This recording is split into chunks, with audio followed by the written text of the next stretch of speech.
आसान है। Please sir.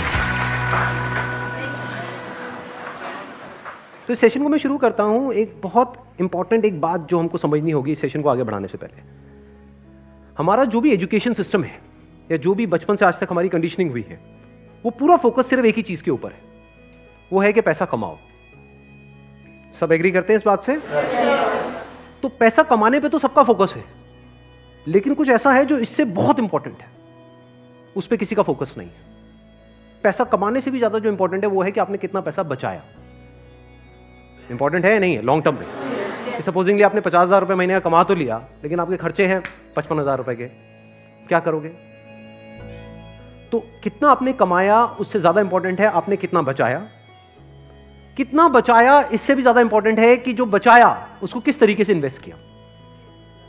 ये कितने लोग समझ पा रहे हैं इस बात को? बट ये हमको कहीं नहीं सिखाया जाता है। स्कूल्स में, कॉलेजेस में, घर पे भी इसकी इतनी बात नहीं होती है कि पैसे को इन्वेस्ट कैसे करना है, स्मार्टली कैसे इन्वेस्ट करना है।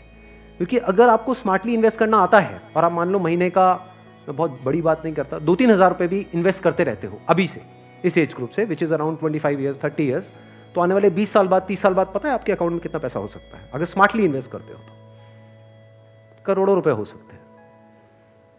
तो this topic today is extremely important, चाहे आप मेल हो चाहे फीमेल हो। और जरूरी नहीं है ये उन्हीं लोगों के लिए है जिनकी एज ग्रुप 25 साल है, 30 साल है, 35 साल है, क्योंकि इन बातों को सीखना एक्चुअल में जरूरी है at as young of age as possible. यानी अगर आपकी एज 18-19 साल, 20 साल भी है, जो लोग कैमरे पे देख रहे हैं उनको मैं बोलता हूँ, जो वीडियो में देख रहे हैं, कि अगर आपकी एज 18-19 साल है, 20 साल है, तब भी आपके लिए सेशन बहुत इंपॉर्टेंट है, इनफैक्ट ज्यादा इंपॉर्टेंट है। और मेरे को आइडिया कहाँ से आया ये सेशन करने का? मेरे एक फ्रेंड है, मेरी वैसे उनसे बातचीत हो रही, उन्होंने मेरे से पूछा कि यार मेरे पास में कुछ फंड पड़ा हुआ है, मुझे क्या करना चाहिए, उसको कहाँ इन्वेस्ट करना चाहिए? कुछ आइडियाज हैं आपके पास? नहीं, उन्होंने मुझसे पूछा, आप क्यों बीच में टांग अड़ा रहे हो? सीधा ही म्यूचुअल फंड। तो उन्होंने मेरे से पूछा, तो मैंने ये नहीं कहा जो इन्होंने कहा। मैंने सबसे पहले उनसे ये पूछा, मैंने कहा आपने क्या किया हुआ उस पैसे का और कितना पैसा आपने जोड़ा हुआ है? तो उन्होंने बताया मेरे अकाउंट में अराउंड 4-5 लाख रुपए पड़ा हुआ है। मैंने कहा अकाउंट में मतलब? कहते सेविंग्स अकाउंट में। And it's a huge blunder. और आप में से भी बहुत सारे लोगों के अकाउंट में पैसा पड़ा हुआ, कितने ऐसे हैं यहाँ पर? सेविंग अकाउंट में इंटरेस्ट कितना है पता है? 3%, 3.5%। इन्फ्लेशन कितनी है? इन्फ्लेशन पता है ना हम सबको क्या है? मान लो आज हम पेट्रोल खरीदते हैं, कितने का है पेट्रोल? कितने रुपए लीटर है? 73। ये आज से 20 साल पहले कितने का था? 20-25 रुपए का। तो 25 रुपए से बढ़ करके आज कहां हो गया है? 73 पे पहुंच गया। तो ऑलमोस्ट 3 गुना बढ़ गया है। तो अगर वो पैसा आपके सेविंग अकाउंट में पड़ा होता तो क्या वो 3 गुना बढ़ जाता? तो आप लॉस में हो। समझ गए? इन्फ्लेशन का जो रेट है अप्रॉक्सीमेटली आप कह सकते हो 6% के आसपास मान लेते हैं, वो वेरी करता रहता है।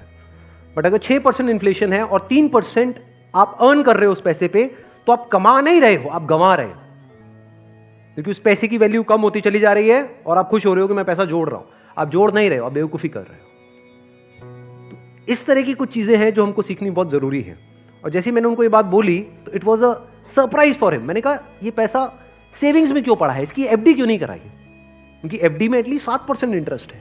कहता मैंने कभी सोचा ही नहीं ऐसे, मेरे को किसी ने बताया ही नहीं इसके बारे में, कभी सिखाया ही नहीं। और ये कोई छोटी प्रॉब्लम नहीं, बहुत बड़ी प्रॉब्लम है। मैंने कुछ कैलकुलेशंस करी, फिर उनको मैंने बताया। मैंने कहा अगर सिर्फ इतना सा स्टेप हमने उठा लिया ना, इतना सा जो कुछ भी नहीं है, कुछ घंटे का है, कि जो सेविंग में पड़ा है उसकी एफडी करानी है। एफडी भी अलग अलग ड्यूरेशन की करा दी। कुछ जो हमको पता है कि अभी इमीडिएटली काम नहीं आना है, उसकी मान लो 3 साल की करा दी। कुछ लगता है इमीडिएटली काम आना, तो 6 महीने की एफडी करा दी। अगर इतना सा भी हमने स्टेप उठा लिया तो अगले आने वाले 20 साल बाद कितने का फर्क पड़ जाएगा? Any idea? लाखों रुपए का फर्क पड़ेगा, कम से कम 20 लाख रुपए का फर्क पड़ेगा आने वाले 20 से 25 साल में। तो मैंने कहा वो जब 20-25 लाख आएंगे, अब ये करोगे तो हो ही आप, जो मैंने बताया है, तो उसमें से कुछ थोड़ा इधर भी दे देना भाई। आपने कितना पैसा कमाया उससे इंपॉर्टेंट क्या है? कितना बचाया। अब पैसे को बचाते कैसे हैं? पैसे को बचाना मतलब हम क्या समझते हैं? खर्चे कम करो, बस ये तो हमको समझ आता है कि सब्जी वाले से लड़ते रहो, रिक्शे वाला 10 रुपए नहीं भैया 8 रुपए ही दूंगी मैं, तो बचा लो 2 रुपए। इसकी मैं बात नहीं कर रहा हूं, मैं बात कर रहा हूं थोड़ी बड़ी गेम की, जहां पे हम कुछ बेवकूफ़ों वाले स्टेप्स उठाते हैं और अपना करोड़ों का नुकसान कर बैठते हैं। मैं 2-3 रुपए की 5 रुपए की बात नहीं कर रहा हूं। जो आज देखने में हजारों लग रहे हैं वो आने वाले टाइम की करोड़ों हैं। याद रखना मेरी इस बात को। हजारों लाखों बन जाते हैं कुछ साल बाद और लाखों करोड़ों बन जाते हैं कुछ साल बाद, अगर हमने स्मार्टली इन्वेस्ट किया तो। अब बताता हूं आपको एक बहुत बड़ी गलती जो हम सब कर रहे हैं। आप में से कितनों ने इंश्योरेंस कराई हुई है? कौन सी इंश्योरेंस कराई हुई है? कितनों ने एंडोमेंट वाली कराई हुई है? कितनों को तो, एक मिनट, जिन्होंने इंश्योरेंस कराई हुई है कितनों को पता ही नहीं उन्होंने कौन सी कराई हुई है? करो, हाथ ऊपर करो। अरे वाह, वाह जी वाह। कितने हैं जिन्होंने एंडोमेंट कराई हुई है? एंडोमेंट पता है क्या होती है? कि आपने हर साल का इतना एक एक्स अमाउंट दिया, मानो 20-30 हज़ार रुपए दिया, और 10 साल बाद 20 साल बाद आपको इतने लाख रुपए मिल जाएगा। उसको एंडोमेंट बोलते हैं। वही कराइए। हाँ वही कराई है सर।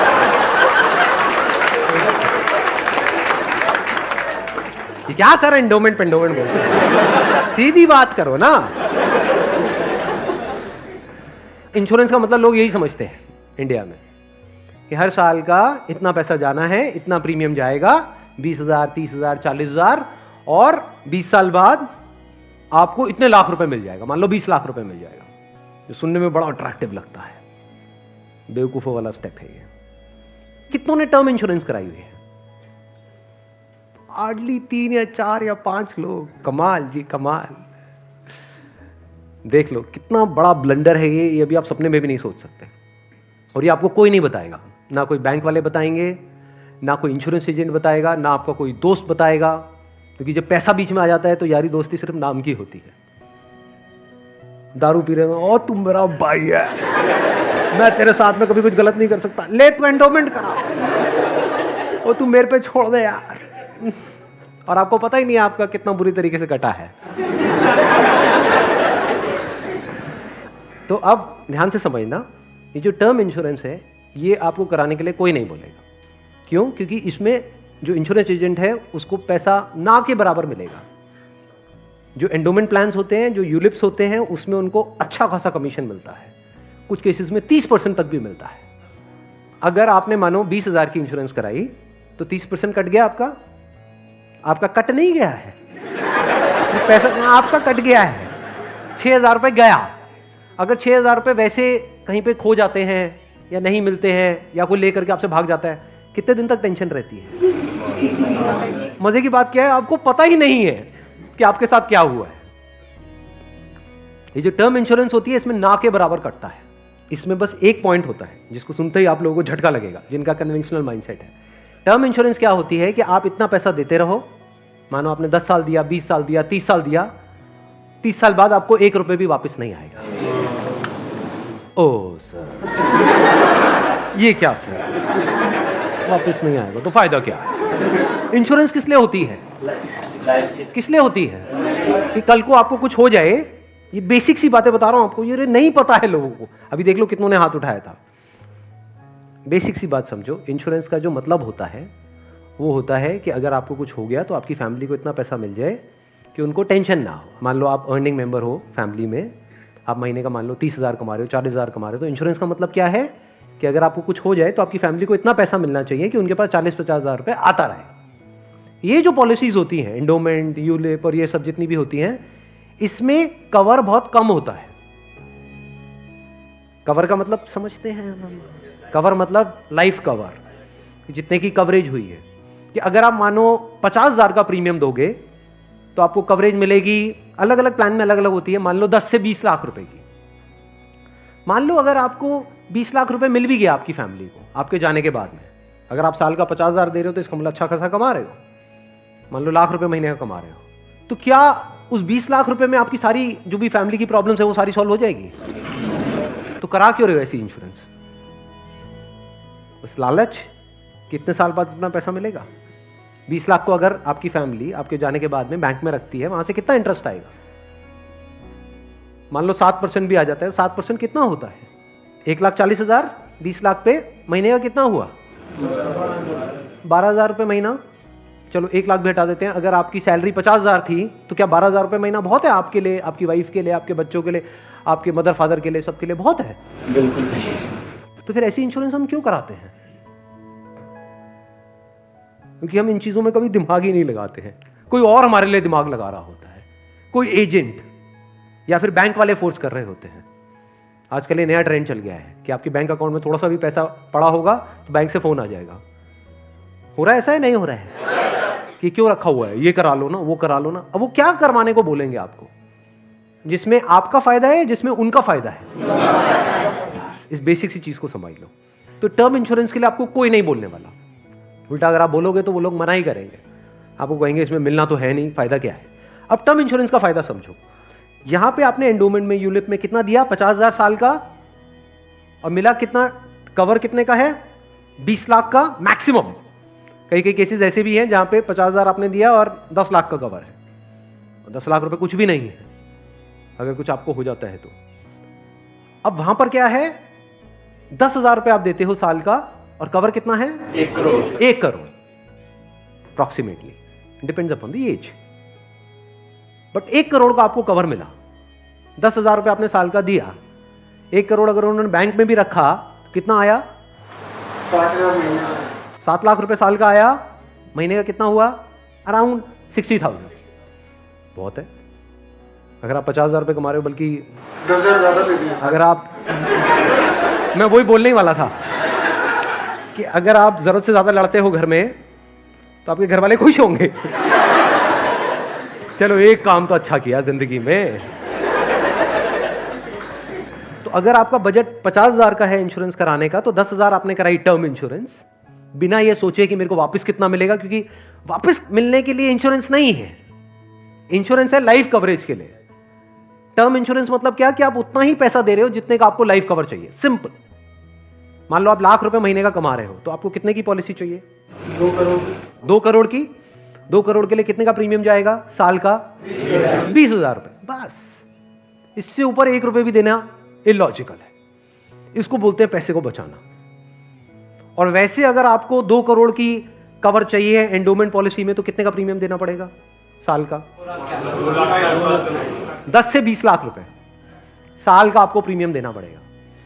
मतलब जितना कमा रहे हो उससे ज्यादा देना पड़ेगा। समझ गए क्या हो रहा है? जो कमा रहे हो वो सारा इंश्योरेंस में ही जाएगा, तब जाकर के एक ढंग का कवर मिलेगा आपको। जब मैंने भी अपने घर में बात करी टर्म इंश्योरेंस कराने की अपनी, तो उन्होंने सबसे पहली चीज यही पूछी, मेरे जो फादर है, कि ठीक है ये तो समझ आता है कि इतना पैसा जा रहा है, 20 साल बाद कितना मिलेगा? मैं कुछ नहीं मिलेगा। मैं कहा हाँ अगर कुछ हो गया तो मिलेगा। कहता अरे नहीं नहीं बेटा ये क्या बात कर। मैं कहा इसीलिए होती है इंश्योरेंस पॉलिसी, मिलेगा। इस तरह से आप ज्यादा से ज्यादा कवर ले सकते हैं। Health insurance sir? Health insurance is must. आज के टाइम में बहुत जरूरी है। नहीं तो होगा क्या? आपने पैसा बचाया, मान लो बहुत एफर्ट किया, बहुत मेहनत करी, पता नहीं क्या क्या करा, और एक एक्स अमाउंट आपने बचा भी लिया। 10 साल 20 साल काम करके मान लो 10-20 लाख रुपए आपने बचा लिया, किसी तरीके से सेव कर लिया, और अगर कोई बीमारी हो गई तो कितनी देर लगेगी उस पैसे को खत्म होने में? हफ्ता, 10 दिन, 15 दिन। कितने लोग प्रैक्टिकली मेरी इस बात से रिलेट कर पा रहे हैं? सब कर पा रहे हैं। और कितनों ने हेल्थ इंश्योरेंस कराई हुई है? रिलेट सारे कर पा रहे हैं, लेकिन हार्डली आधे लोग ऐसे हैं जिन्होंने एक्चुअल में अपनी हेल्थ इंश्योरेंस कराई हुई है। और हेल्थ इंश्योरेंस भी मुझे लग रहा है ज्यादातर ने तो नाम के लिए करा रखी होगी। कितना कवर है? क्योंकि अगर आप कवर ज्यादा भी लेते हो तो प्रीमियम आपको बहुत ज्यादा नहीं देना पड़ता है, मार्जिनली एक्स्ट्रा होता है। उसमें आपकी पूरी फैमिली कवर हो जाती है। मतलब आप, आपकी वाइफ, आपके बच्चे सारे कवर हो जाते हैं। इसको आप हेल्थ इंश्योरेंस कहो, मेडिकल इंश्योरेंस कहो, मस्ट है ये होनी ही चाहिए। ज्यादातर ऐसे केसेस में क्या होता है, जिन्होंने कोई हेल्थ इंश्योरेंस अपनी नहीं कराई होती है, क्योंकि अब छोड़ तो सकते नहीं उस पर्सन को जो हमारे साथ में है, या खुद अगर कुछ हो गया तो अब अपने आप को ये तो नहीं कह सकते कि हाँ मरते हैं। तो ऐसे में क्या होता है, एक तो सेविंग्स आपकी खत्म होती है बड़ी तेजी से, दूसरा क्या खत्म होता है, और क्या होता है? लोन लेना पड़ेगा, उधार लेना पड़ेगा। उस उधार को चुकाने का मतलब क्या है कि आप कभी जिंदगी में दोबारा सेव कर ही नहीं सकते। समझ रहे हो ये प्रॉब्लम कितनी बड़ी है और कितनी कॉम्प्लिकेटेड है ये, कि मतलब जिंदगी में कभी आप पैसा जोड़ ही नहीं पाओगे, क्योंकि जो कमाओगे अब वो सारा उधार चुकाने में लगता रहेगा। या तो आप लोन लोगे बैंक से, या अपने किसी दोस्तों से, यहां से वहां से, जिससे भी लोगे, और नहीं दोगे उनको वापस तो दोस्ती खराब करोगे। और एक और जब बात यहां तक आई है तो एक और चीज, एक और गलती हम करते हैं, we want to make quick money, उससे हमेशा बच करके रहो। जहां भी क्विक मनी की बात हो रही हो, भैया इतना पैसा लगा दो, इतने टाइम में इतना पैसा मिल जाएगा, ये हो जाएगा वो हो जाएगा, वहां से भाग जाओ, उल्टे हो जाओ और भाग जाओ वहां से, रुकना मत गलती से भी। ऐसी बहुत सारी स्कीम्स चल रही हैं मार्केट में, अनलिमिटेड, और करोड़ों लोगों ने अपने पैसे गंवाए हैं इन चक्करों में। अब आते हैं एक दूसरे एस्पेक्ट पे कि चलो हमने स्मार्टली पैसे को जोड़ा। कब जोड़ा? जब फालतू की जगह पे हमने पैसे को ब्लॉक नहीं किया। जैसे अगर आपने कोई एंडोमेंट प्लान ले लिया इंश्योरेंस का, जहां पे आपका साल का 50,000 रुपये जा रहा है, तो 50,000 रुपये तो आपका ब्लॉक हो गया अगले 20 साल के लिए। समझ गए ना? तो हमने वहां पे स्मार्टली प्ले किया, टर्म इंश्योरेंस कराई, वहां से पैसा बचाया। तो अभी जो पैसा बचा इसका हम क्या करें? क्या सेविंग अकाउंट्स में पड़ा रहने दें? No use. वो आपका पैसा बढ़ नहीं रहा है, एक्चुअल में कम हो रहा है। वहां पे जो आपके पैसे पड़े हुए हैं वो 10 साल बाद और कम हो जाएगी उसकी वैल्यू। तो करना क्या चाहिए? इतना पैसा जितना आपको लगता है कि यार मेरे को इमीडिएटली जरूरत पड़ सकती है, वो कितना है? जितना आपके महीने के खर्चे हैं, इंटू 6 कर दो। वो पैसा है जो आपको कभी भी जरूरत पड़ सकती है। तो उस पैसे की आपने एक 6 महीने की एफडी करा दी। और एक बहुत अच्छा ऑप्शन अवेलेबल है हमारे पास में, वो है म्यूचुअल फंड्स। म्यूचुअल फंड्स पता है सबको क्या है? कितनों ने ऑलरेडी इन्वेस्ट किया हुआ है म्यूचुअल फंड्स में? बहुत कम लोगों ने। क्यों नहीं किया हमने इन्वेस्ट? पता ही नहीं है। नंबर 1 करेक्ट इंफॉर्मेशन नहीं है। नंबर 2 हम डरते हैं, हमें लगता है म्यूचुअल फंड भी कोई स्कीम है कि पैसा इकट्ठा किया और कल को अगर भाग गए या बंद हो गया तो पता नहीं क्या होगा। ये पैसा आपका 100% सेफ है because it is regulated by SEBI. तो यहां पे डरने की जरूरत नहीं है कि मेरा पैसा चला जाएगा, बस हमको यहां पे स्मार्टली प्ले करना पड़ेगा। So what we need to do is, एक तो आपने अपने 6 महीने का जो अपना कॉर्पस है उसको अलग कर दिया, यानी जो पैसा आपको चाहिएगा उसकी आपने एफडी करा दी, इंश्योरेंस वगैरह को प्लान कर लिया अच्छे से। फिर जो पैसा आपका बचा उसमें आप इन्वेस्ट कर सकते हो through SIP, systematic investment plan. It is an excellent option. Never try to get into stocks directly अगर आपको बहुत ही डीप नॉलेज नहीं है शेयर मार्केट की तो। हाँ, you are qualified in that और आपका काम ही वही है, तब तो ठीक है। बट किसी की सलाह सुनी कि यार, या कोई कहानियां सुनी कि ये शेयर पहले इतने का था अब इतने का हो गया, सुनी होंगी ऐसी कहानियां। Never invest in stocks directly, क्योंकि कुछ नहीं पता कि वो कंपनी का क्या होने वाला है। हो सकता है आपका 100 रुपये आपने पूरा जो भी आपने जोड़ा या 1 लाख रुपए आपने जोड़ा और किसी के एडवाइस पे आपने उठा करके लगा दिया, वो 1 लाख रुपए 10,000 भी रह सकता है कुछ टाइम के अंदर, पता भी नहीं लगेगा। कहते हैं ना, never put all your eggs in the same basket, in one basket. तो अब करें क्या? क्योंकि अब प्रॉब्लम क्या है, इन्फ्लेशन अगर है 6% का और एफडी में आपको मिल रहा है 7%, तो अल्टीमेटली आप कितना कमा रहे हो? 1%। 1% से क्या होगा? करोड़पति बन जाओगे? इम्पॉसिबल। तो आप क्या कर सकते हो, अपना आधा पैसा सेफ जगह पर रखो। सेफ जगह क्या है? एफडी हो गया। एफडी में भी एक और चीज है जो बहुत लोगों को नहीं पता है। वो क्या है कि ऐसे, एक तो है बैंक में आप एफडी कराते हो, एक है कुछ कंपनीज है जो क्रिसिल से या इकरा से, ऐसे ये कुछ ऑर्गेनाइजेशंस हैं, वहां से AAA रेटेड है। AAA रेटेड का मतलब होता है highly secure, as secure as a bank. वहां पर अगर आप एफडी कराते हो तो आपको 9% तक का इंटरेस्ट मिल जाता है।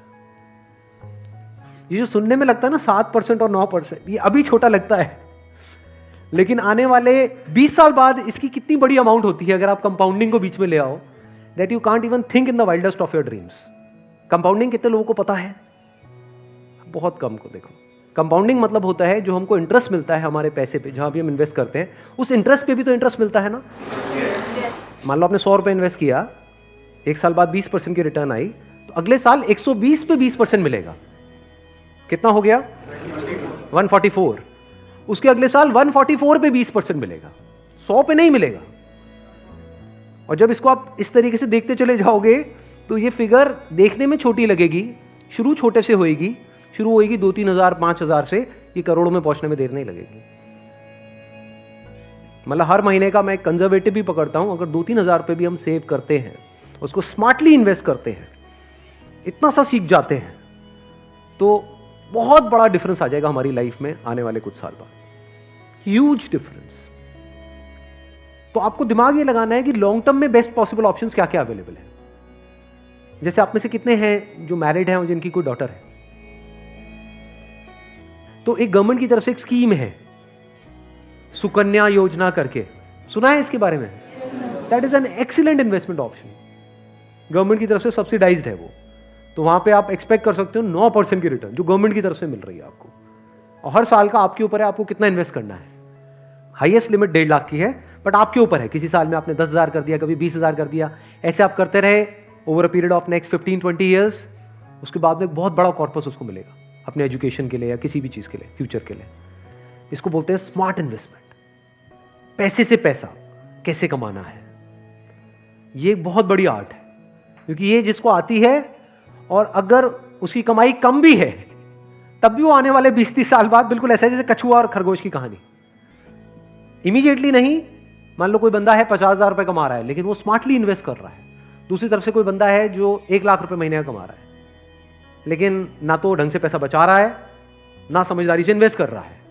तो आने वाले 20-30 साल बाद ये जो 50,000 वाला है ये उससे बहुत आगे होगा, ये करोड़ों में होगा, और उस बंदे के हाथ में कुछ भी नहीं होगा। वो हो सकता है डेट में होगा, मतलब उसके ऊपर कर्जा होगा, और ये बंदा ऐसा होगा जो कर्जा देने लायक पोजीशन में होगा। ऐसा भी हो सकता है, ये अगर हम बेसिक से फंडों को समझते चले जाएं तो अब ध्यान से समझना। अब यहां पर हम कहां तक पहुंच गए थे? SIP is an excellent option. SIP का मतलब होता है कि आपने अपना एक अमाउंट फिक्स कर लिया, हर महीने का इतना अमाउंट तो एसआईपी में देना ही देना है म्यूचुअल फंड में। अब म्यूचुअल फंड कैसे चूज करें? हजारों म्यूचुअल फंड है। लार्ज कैप इक्विटी फंड को पकड़ो, वो भी कुछ वेबसाइट्स है जैसे मनी कंट्रोल है, वैल्यू रिसर्च है, वहां पर जाकर के देखो उन फंड्स की रेटिंग कम से कम 4 से 5 स्टार होनी चाहिए। कोई ऐसा फंड है उसकी 1 या 2 स्टार की रेटिंग है, मत करो उसमें। बल्कि ऐसा फंड होना चाहिए जो हर वेबसाइट पे 4 या 5 स्टार की रेटिंग हो। अब आपने क्या किया कि हर महीने का अपना एक अमाउंट फिक्स कर लिया, दैट कुड बी एनीथिंग, 1,000 रुपए, 2,000 रुपए, 3,000 रुपए, 4,000, 5,000, what ever that amount is. SIP के थ्रू ऑटोमेटिकली इतना अमाउंट आपके अकाउंट से डेबिट होता चला जाएगा over a period of next 10 years, 20 years, 30 years. अभी स्मार्ट इन्वेस्टमेंट क्यों है? एक तरफ से मैं इंश्योरेंस के लिए मना कर रहा था, इसके लिए स्मार्ट क्यों है? क्योंकि यहां पे आपका पैसा नहीं कट रहा है, जो पैसा आप लगा रहे हो पूरा का पूरा इन्वेस्ट हो रहा है। इसमें भी 2 ऑप्शन है, एक आप ब्रोकर के थ्रू जा सकते हो, एक है डायरेक्ट जा सकते हो। तो वहां पे आपका 1% और बच जाएगा। मान लो टोटल 1.5% कटना था हर साल का, तो अब कितना कटेगा? सिर्फ आधा %। अभी 1% सुनने में छोटा लगता है, but over a period of 20-30 years ये लाखों रुपए का होता है। मतलब डिसीजन लेने में कुछ मिनट्स लगते हैं इन बातों को समझने में, लेकिन आने वाले टाइम में यही फर्क होगा कि आपके अकाउंट में लाखों है, करोड़ों है, क्या है। अच्छा, म्यूचुअल फंड क्यों और स्टॉक्स क्यों नहीं? क्योंकि स्टॉक्स में आप 1 या 2 या 4 में इन्वेस्ट कर रहे हो, म्यूचुअल फंड जो है वो डिवाइड कर देते हैं। वो मान लो 50 में उन्होंने इन्वेस्ट कर दिया, तो अब अगर उसमें से एक कंपनी बंद भी हो गई तब भी प्रोपोर्शनेटली जो आपने इन्वेस्टमेंट करी है उसमें उसका परसेंटेज क्या था? मान लो 2%, तो आपको 100 रुपए 98 रह गया, बस इतना ही हुआ। अब मार्केट में सबसे बड़ा डर लोगों को यह होता है जो म्यूचुअल फंड में नहीं इन्वेस्ट करते हैं कि कल को नीचे आ गया तो क्या होगा, क्योंकि नीचे आने की कोई लिमिट नहीं है। एफडी में यह है कि नीचे नहीं आएगा, इंटरेस्ट कम हो सकता है, नीचे नहीं आएगा। तो म्यूचुअल फंड में लोग नीचे आने के नाम से डरते हैं, ऊपर जाने में कोई डर नहीं है। अगर गारंटी मिल जाए कि भैया साल का इतना % तो आना ही आना है और आता ही रहेगा जिंदगी भर, तो कोई डर ही नहीं है, फिर तो सारे लगा देंगे। बट कोई गारंटी नहीं है ना, और नीचे भी जा सकता है। तो अगर कुछ ऐसा हो जाए कि अगर म्यूचुअल फंड नीचे भी जाए तब भी आपका फायदा हो जाए, तो प्रॉब्लम सॉल्व हो गई ना। ये मेरी अपनी स्ट्रैटेजी है, ये कोई किसी बुक में नहीं है या कोई थ्योरी नहीं है, ये मेरी अपनी स्ट्रैटेजी है, वो मैं आप लोगों के साथ में शेयर कर रहा हूं। आपको क्या करना है? मोटा मोटा स्टॉक मार्केट को ट्रैक करना है, हफ्ते में एक दिन देख लो कि अभी कितने पे चल रहा है। मान लो एक पीक है, पीक अभी मान लो 40,000 है, अभी मार्केट चल रहा है अराउंड कितना? 37 के अराउंड चल रहा है। तो मेरी स्ट्रैटेजी क्या है? जैसे ही मार्केट 20% से नीचे गिर जाए, कि मार्केट की ये पीक है, मान लो 40,000 है, अब मार्केट 30,000 पे आ गया है, तो आपने क्या किया? पहले इन्वेस्ट किया हुआ था एसआईपी में, लार्ज कैप्स में, आप इमीडिएटली जैसे ही मार्केट 30 पे आई आप स्विच कर गए मिड कैप में, not even in small cap, mid cap. अब ऐसा क्यों किया? क्योंकि जब मार्केट 20% टूटेगा, सेंसेक्स का मतलब लार्ज कैप्स, जो बड़ी कंपनीज हैं, जब मार्केट 20% टूटेगा, यानी बड़ी कंपनीज के जो शेयर्स हैं वो 20% से टूटेंगे, तो जो छोटी कंपनीज हैं उनके शेयर्स 50 से 60%, 70% तक टूट जाएंगे। तो जब वो 60% टूटा तो 100 की चीज आपको कितने में मिल गई? 50 में या 40 में। तो जब मार्केट नीचे भी गया तो आपका फायदा हो रहा है। ये स्ट्रैटेजी समझ आ गई? वापस से जैसे ही मार्केट जो भी लास्ट उसकी पीक थी, मान लो 40,000, उससे 20% ऊपर गया, तो मिड कैप से आप स्विच कर गए वापस से लार्ज कैप में। ये स्ट्रैटेजी जो है ये मैंने सीखी है वॉरेन बफे से। उनका जो बेसिक सा फंडा है, मतलब अगर एक लाइन के अंदर बोला जाए, वो क्या है कि जब मार्केट बहुत ज्यादा ग्रीडी हो तो डरो, और जब मार्केट डरा हुआ है तो ग्रीडी हो जाओ। बेसिक सा फंडा है। मतलब जब सब डरे हुए हैं तो थोड़े से लालची हो जाओ, और जब सब लालची हो रहे हैं, मतलब मार्केट ऊपर भाग रहा है, तो डरने लग जाओ। तो लार्ज कैप में डर कम है, मिड कैप में डर ज्यादा है। तो जैसे ही मार्केट नीचे जाएगा, मिड कैप को सब छोड़ देंगे, उस वक्त आप उसको पकड़ लोगे। तो अब चाहे मार्केट ऊपर उठे तब भी आपका फायदा है, नीचे गिरे तब भी आपका फायदा है। आप वेट कर रहे हो, मैं आज एक्चुअल में वेट कर रहा हूं। लोग हैं डरते हैं, जो म्यूचुअल फंड में इन्वेस्ट करते हैं, स्टॉक्स में इन्वेस्ट करते हैं, लोग डरते हैं कि मार्केट नीचे ना आ जाए, मार्केट ऊपर। मैं वेट कर रहा हूं, जाए तो सही नीचे। समझ गए? क्योंकि लार्ज कैप टूटेगा 20%, तो मिड कैप टूट जाएगा 60%। तो मेरा 100 रुपए लगा हुआ था तो 80 रह जाएगा, उस 80 को उठा करके मैं मिड कैप में डाल दूंगा, फिर आराम से बैठ जाऊंगा कुछ सालों के लिए। जैसे ही मार्केट ऊपर जाएगा, मतलब लोग लालच से तड़प रहे हैं, तब जैसे ही 20% ऊपर गया, मान लो 48,000 पे गया, मिड कैप से हट करके मैं आ जाऊंगा लार्ज कैप में, वापस से सेफ हो गया। अब जो नया पीक बन गया वो क्या बन गया? 48,000। आज की रेट में क्या है? 40,000। अब 48,000 पे 2020 चलेगा। आ गया गेम समझ में? तो यहां से आप पीसफुल हो, नहीं तो लोग डरे ही रहते हैं। म्यूचुअल फंड के नाम से डरते हैं। क्यों डरते हैं? अरे कम हो रहा है, कम हो रहा है, कम हो रहा है। कम हो रहा है तो बढ़िया है, तब भी आपका फायदा है, और बढ़ रहा है तो फायदा है ही है।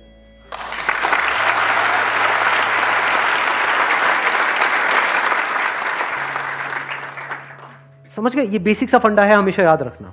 मतलब मासेस की जो साइकी है उससे आप कुछ अलग करोगे तभी आपके साथ कुछ अलग होगा, नहीं तो पूरी मार्केट रो रही होगी, आप भी बैठ करके रो रहे होंगे। अरे टूट गया, टूट गया, टूट गया, टूट गया, अरे गिर गया, गिर गया, गिर गया, गिर गया, मैं बर्बाद हो गया, मैं बर्बाद। बर्बादी में भी आपका जश्न होगा अगर इस तरह से आप समझ पा रहे हो तो।